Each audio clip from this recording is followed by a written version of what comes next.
So what I want to do now is we have some people who have some thoughtful questions. So Kareem, you can unmute first and ask your first question. And if it's During up your to you, you can open your video. You can leave it the way it is, but go ahead, Kareem. It's up to you. during your NFL career, which game or season standed out as the most memorable for you and why? Well, obviously, I think the Super Bowl 20 year, that was a year we were 18-1 and won the Super Bowl. And that really propelled us to a lot of lifetime friendships. The 1985 season was a year that we only lost one game to Miami on Monday night. And it was a year when everybody just felt, because the year before we were 12-4 and lost in the NFC Championship to some great 49ers team, Joe Montana, Jerry Rice, Roger Craig. They were just a great team.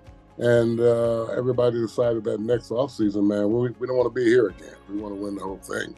And so that year was very special. And it was special not just for our team, but for the fans, not just in Chicago, but all over, really the world. Because we had a rookie by the name of William Perry, who was 300 pounds plus, and at that time, that was huge.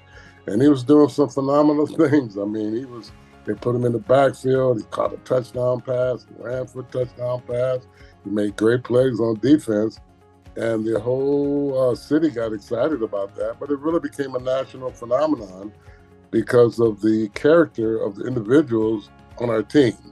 And we were on national TV quite a lot because an announcer by the name of John Madden just absolutely loved the Bears.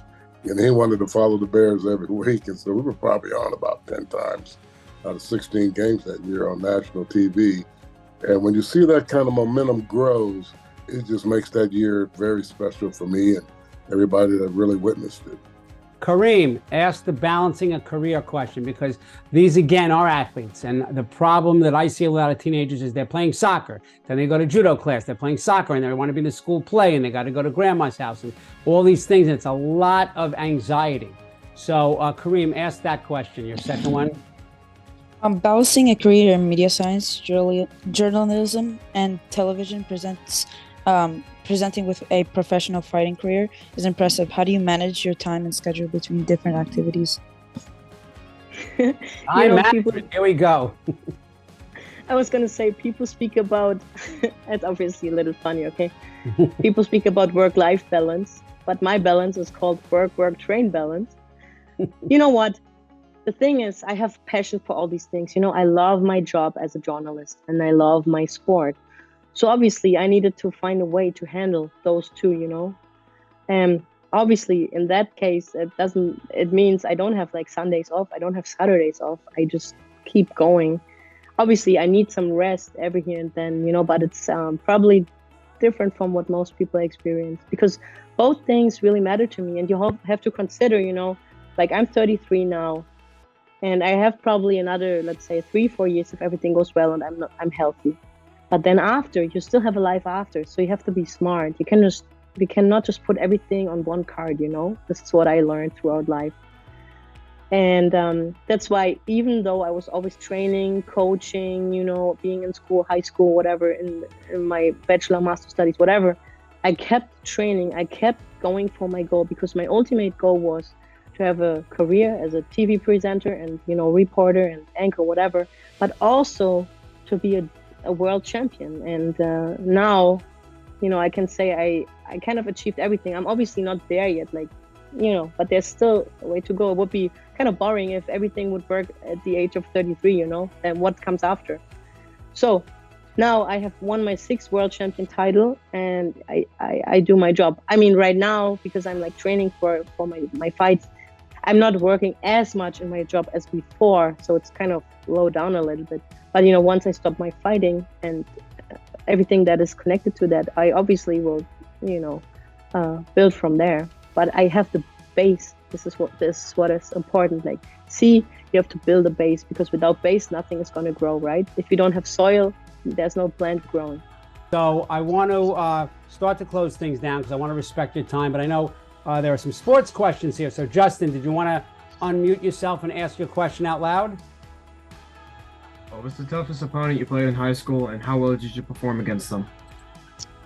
The toughest opponent in high school.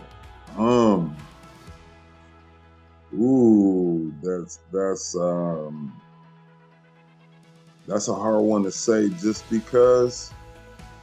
I mean, I'm gonna say I was my toughest opponent. In high school, I was like All-American, All-Stater, averaged 27 a game. It was not too many people like my peers to just stop it, like challenges. It was something called the boxing one, where they have like 3 or 4 players, or keep 2 players on me the whole game. And wherever I went, they put 2 players on me. So in high school, it was a little different for me. Couldn't nobody.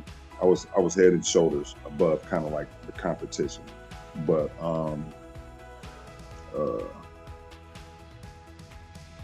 it's hard. It's really hard to say. I played with guys. We was the best players in the state on AAU, so I can't count that because I really played with those guys.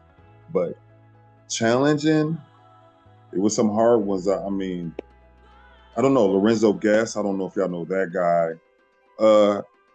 Not a lot of people seen this challenge, but Kobe was a year ahead of me. So, but we weren't in the same state. That was like at a camp, right? Kobe Bryant. That's what I'm talking about. What was your favorite highlight in your career? Oh, wow, man, I got so many. I'm like, I don't know which one to choose from.